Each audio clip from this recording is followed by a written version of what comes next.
मैं हूं आशिक इनायत। आप देख रहे हैं Asha information India news channel Noida. खबर की शुरुआत करते हैं महाराष्ट्र के अमरावती जिले की बीजेपी सपोर्टर निर्दलीय सांसद और फिल्म एक्ट्रेस नवनीत राणा से।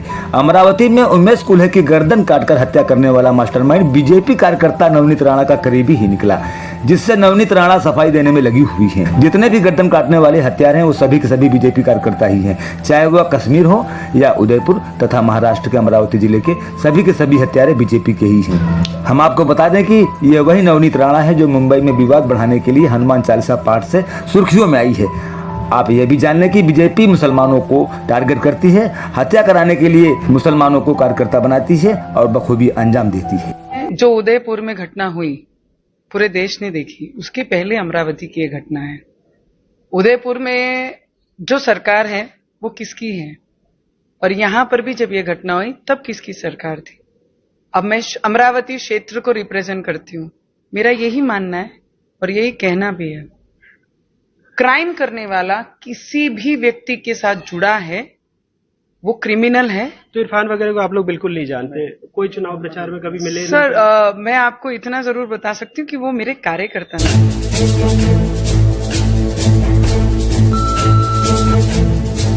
बेहद चिंताजनक है कि बीजेपी शासित प्रदेश में पानी में काट की तरह अत्याचार तैरता दिखाई दे रहा है। लोकतंत्र के लाले पड़ गए हैं, लोकतंत्र रो रहा है, संविधान को हर रोज नकारा जाता है।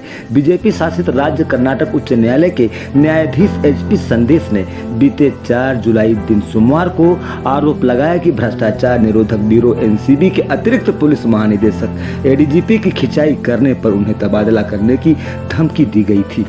जस्टिस संदेश ने बेंगलुरु के पूर्व शहरी तहसीलदार महेश PS की जमानत याचिका पर सुनवाई करते हुए एक टिप्पणी की थी, जिन्हें कथित तौर पर मई 2021 में 5 लाख रुपए की रिश्वत लेते हुए पकड़ा गया था। महेश ने एक बयान में दावा किया कि उन्हें तत्कालीन बेंगलुरु शहरी DC J मंजुनाथ के निर्देश पर रिश्वत मिली थी। तत्कालीन बेंगलुरु शहरी DC J मंजुनाथ के निर्देश पर उन्हें रिश्वत मिली थी।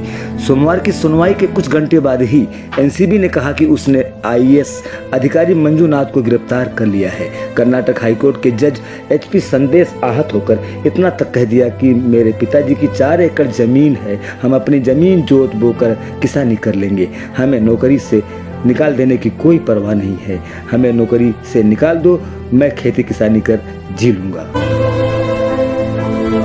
Your ADGP is so powerful and some person spoken to one of our High Court judge came and sat with me and he says giving an example of transferring of one of the judge to some other district. I will not hesitate to mention the name of a judge also. He came and sat by the side of me and there is a threat to this court. I am going to protect the independence of judiciary at the cost of my judgeship. This should not happen. This should not happen. I will record the same in the order itself.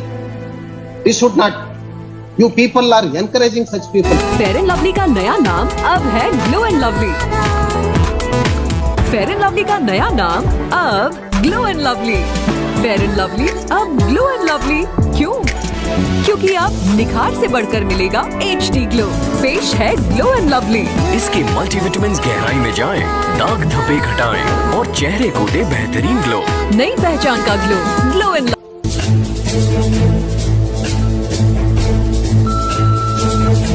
Kareena सबसे बढ़िया खुशबू पहचान सकती हैं? इसमें वो बात नहीं हो सकता है, पर ना, यही है। हजारों फूल है यहाँ, यही है बेस्ट परफ्यूम। ओह लक्स। लक्स में है अब फ्लोरल फ्यूजन ऑयल। लक्स का परफ्यूम महके फूलों से भी ज्यादा। मैं फरीन अंसारी, आप देख रहे हैं Asha information India news channel Noida. संयुक्त राज्य अमेरिका में कैलिफोर्निया के सैन फ्रांसिस्को में एसोसिएशन ऑफ इंडो अमेरिका की ओर से आयोजित एक कार्यक्रम में भारत के चीफ जस्टिस एनवी रामना ने लोकतंत्र में न्यायपालिका की भूमिका को लेकर अपने विचार रखे। उन्होंने कहा कि भारत में राजनीतिक दलों के बीच गलत धारणा है कि न्यायपालिका को उनके कार्यों का समर्थन करना चाहिए। मतलब ये कि जो भी राजनेता करे गलत या सही, उस पर देश की सर्वोच्च न्यायालय सुप्रीम कोर्ट भी हामी भर दे। इसका मायना ये हुआ कि इनके गलत कार्यों को सही मानकर संविधान को ताक पर रख दें। देश के मुख्य न्यायाधीश एनवी रामना ने कहा कि न्यायपालिका एक स्वतंत्र अंग है जो अकेले संविधान के प्रति जवाबदेह है, न कि किसी राजनीतिक दल या विचारधारा के प्रति। उन्होंने कहा कि इस तरह के विचार प्रक्रिया से संविधान और लोकतंत्र की समझ की कमी से पैदा होती है। ये आम जनता के बीच प्रचारित अज्ञानता है जो ऐसी ताकतों की सहायता के लिए आ रही है जिसका उद्देश्य एकमात्र स्वतंत्र अंग यानी कि न्यायपालिका को खत्म करना है। उन्होंने जोर देते हुए कहा कि न्यायपालिका अकेले संविधान के प्रति जवाबदेह है।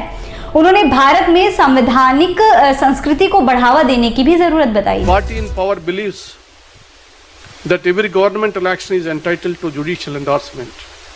The parties in opposition expect the judiciary to advance their political positions and causes.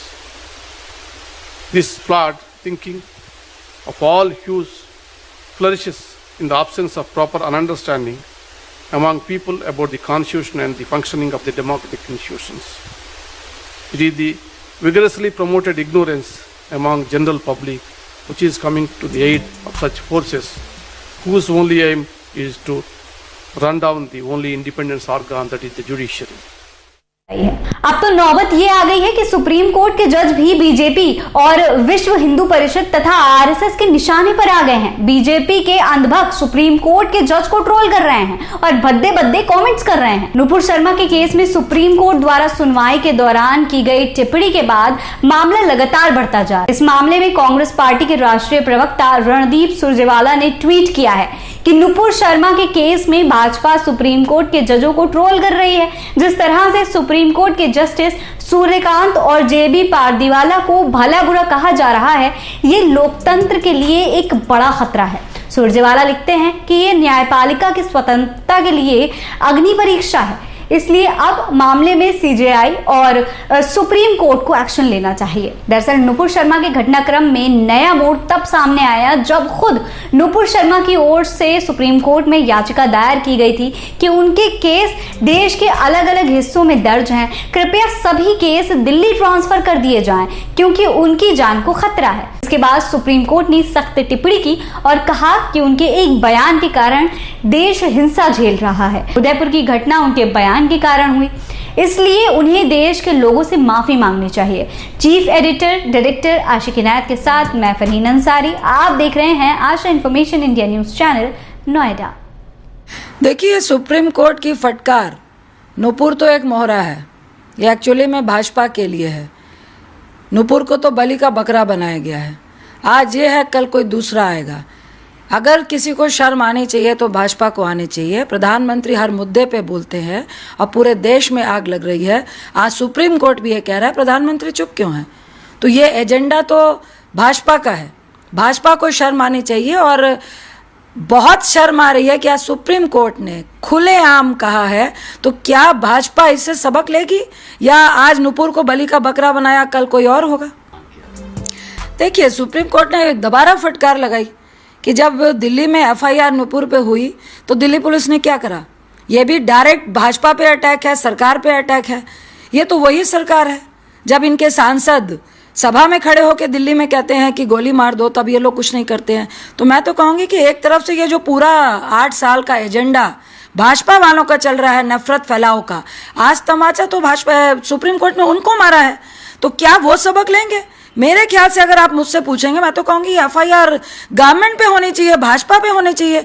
आखिर ये मोहरे किसके हैं। और बलि का बकरा आज नुपुर बनी और आज दूसरा बलि का बकरा जो आज उदयपुर में एक मासूम टेलर बना, तो इसका दोषी एक्चुअल में है कौन। क्या नुपुर है या ऐसे मोहरों को आगे करने